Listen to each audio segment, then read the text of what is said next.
What I'm about to read to you was posted up in one of the Discord servers that I'm in. And let me just tell you right now, it put a smile on my face seeing this. Now, let me tell you why that is.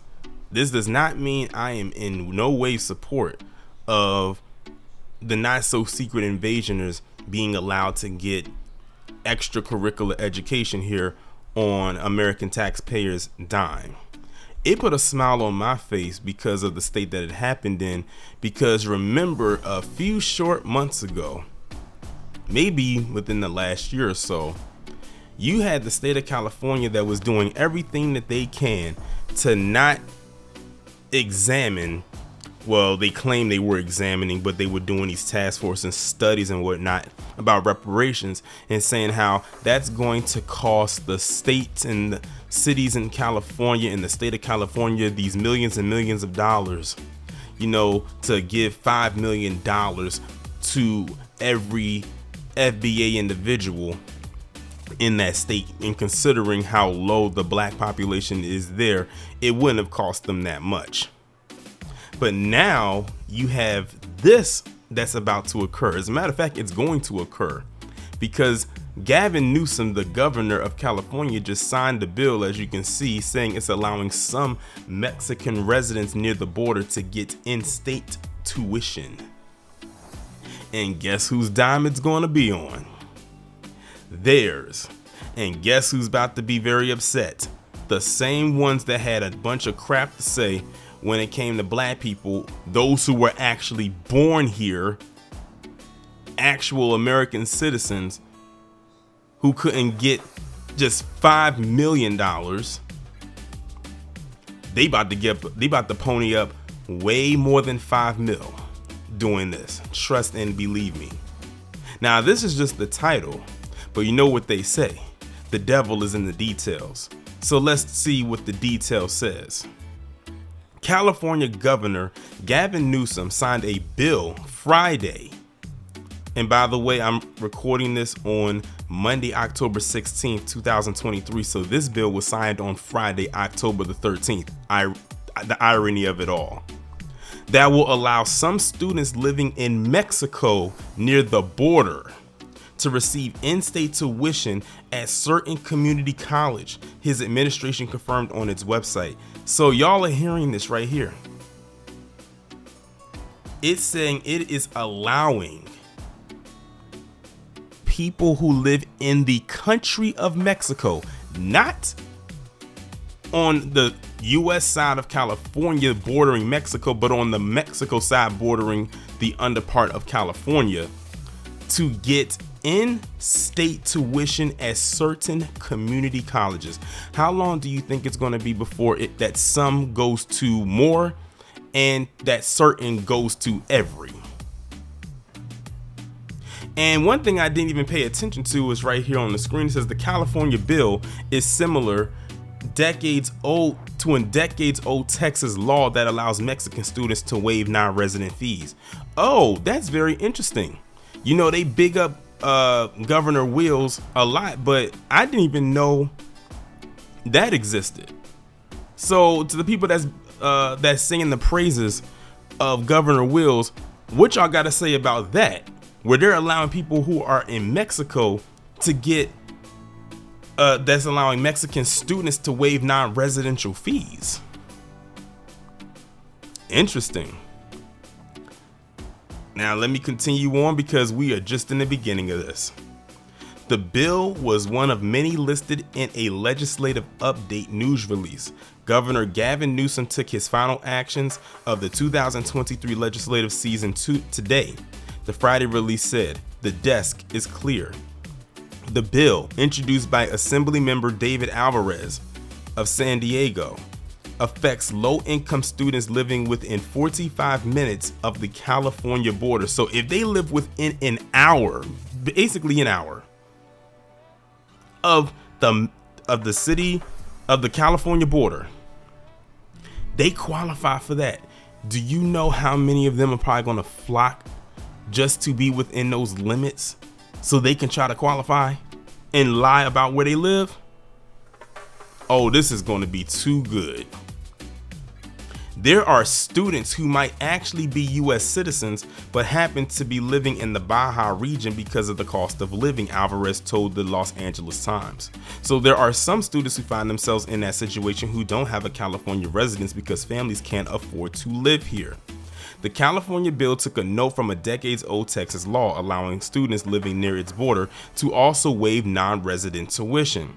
At some point, I stopped believing I could go to college, Augustin Guzman, who attends Texas A&M International University in Laredo, Texas, while living in Nuevo Laredo, Mexico, told the Times. But now I tell people that I cross every day, that I do 3 hours on the bridge just to get a college education. This guy's literally crossing the border every day just to go to school. And it's nothing wrong. I wonder if he has a passport. Because last time I checked, to get to and out of an establishment, you have to have a passport. But you know, as Rob calls them, the undocumented bros, or as I like to call them, the not so secret invasioners, what the hell is a passport these days?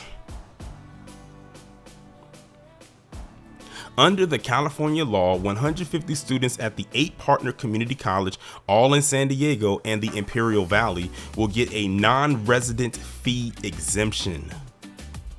Talk about rolling out the red carpet. Alvarez noted that California tends to lead the nation on many issues, but in this area, Texas was ahead of the curve, having graduated more than 70,000 students through the program so far, the Times reported. It definitely is a surprise, he said, of the Texas having signed the law so long before California. Even they're surprised by it because they didn't even know that this law even existed in Texas. That's what makes it so interesting because, like I said, everybody keeps praising Abbott so much about him sending the not so secret invasioners to Chicago and maybe even New York, but I think that's mainly the Snowflake doing that because of the region and the location. But no one's talking about how he's still allowing this law to be on the book. They said this is a decades old Texas law, which it means it's older than 2013 and probably older than 2003. It says decades old law. They haven't said how many decades. It just says decades. So this thing could go back well into the 80s for all I know. I don't know how long it's actually been around, but I'm willing to bet that it has extended at least to the 90s and back. The California pilot program will start next year and run until 2029. So it's going to run for 5 years. Do you know how much can change in 5 years? How much can get affected in 5 years? State Senator Raj Niello of Fair Oaks said he agrees with the bill's intentions, but was one of the 5 Republicans who voted against it for fiscal reasons. Now, that last name tends to let me believe that this guy is most likely probably a part of that community. So it doesn't surprise me that he says that the bill has good intentions, but he said he voted against it for fiscal reasons, aka money reasons. So yeah, that was the whole article that I just read. They are going to allow them to come over here. They said if you live within 45 minutes of the California border and you are in Mexico, you can go to certain colleges. I noticed the article didn't mention which colleges. It just said that the colleges were going to be located in San Diego. So I'm guessing that, you know, I don't know what the landscape is out there as far as their community colleges are, but I'm sure if you just pull it up and start pinpointing which ones you think it's going to be, it's most likely going to be that one. Wow. They are literally about to allow them to go ahead and just come in and get a free, basically, education, in-state tuition. And in residence in Texas, they just waived the whole non-resident fee altogether. Like I told you, they have and will continue to roll out the red carpet for them. And the crazy part about it is, it's Texas and California today. Which state do you think it will land at tomorrow? Because remember, Texas and California are those bordering states. Everything else is not bordering Mexico. The closest one that will be to Mexico besides Texas would be Louisiana, because it's the next state over. But yeah, this is going to be very interesting. I want to know from my people out in California, and my people in Texas for that matter, did y'all know that Texas had this as a law? Because this is new to me. This is brand new to me.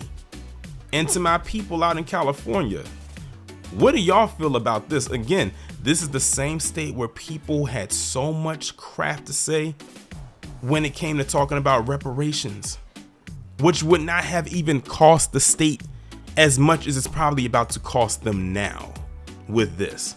Remember, this is a 5-year plan that they have. And you know, that's just basically how much time they give themselves to see if it's going to work.